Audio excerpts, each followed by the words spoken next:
He's keeping track of the time. It's a 40-minute drive to the airport from their house outside Houston. He wants to get her there at least 90 minutes before her flight is scheduled to depart. She's flying to Bozeman, Montana. She's been planning the trip for months. It's a retreat on a ranch, yoga and meditation and riding horses. It's designed just for women, so there was never any thought of Sean going along. The first time she mentioned the trip, it made him uneasy. "It's a long way," he said. Molly nodded. "Sure. There must be yoga retreats in Texas." "There must be." "But you don't want one of those." "I want this one," she said. "Montana's not against the rules." "I know." "You worry too much." He couldn't argue with that, so he said nothing. "You think about it," she said. "If you don't want me to go, I won't go." She didn't bring it up again. He's sure she would have let it drop, but later that week, one night before they went to bed, he told her, "You should go. It's not against the rules." She takes a while getting ready, long enough for Sean to shower and dress and fry 2 eggs and make toast. He eats his breakfast standing in the kitchen.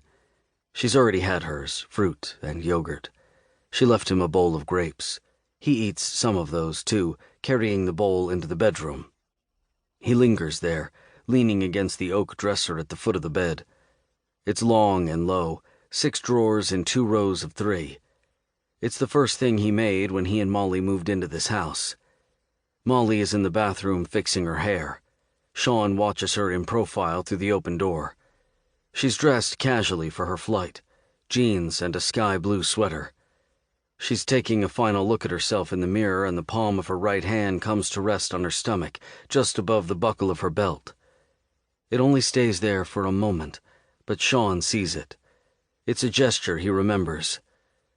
2 years ago she got pregnant, and sometimes he would catch her in front of the mirror, her hand coming up to rest there, as if to remind herself that it was real. She never had the baby. She lost it after 3 months. She cried for a week, in bed with the curtains closed. He didn't know what to do, so he brought her meals she didn't eat and stroked her hair and said things he thought would be soothing.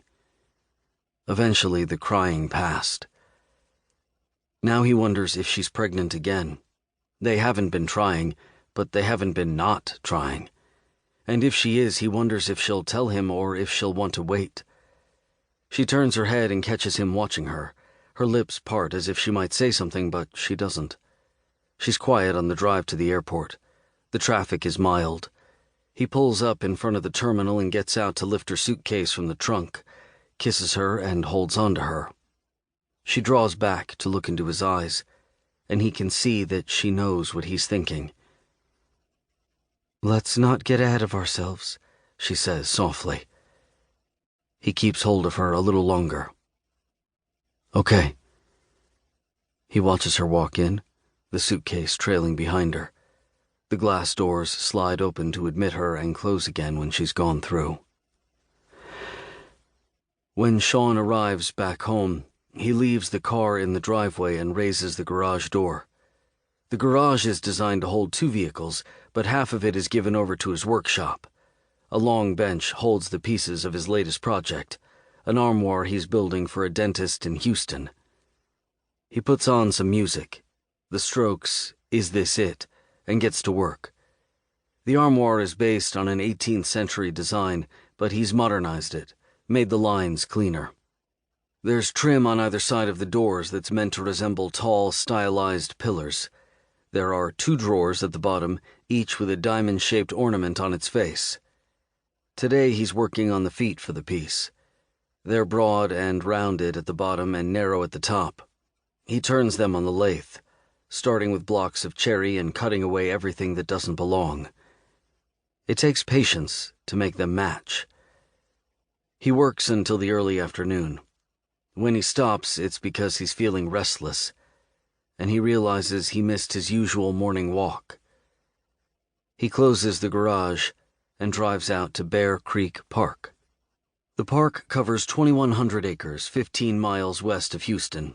It has pavilions and tennis courts, fields for soccer and softball. There's even a small zoo with buffalo.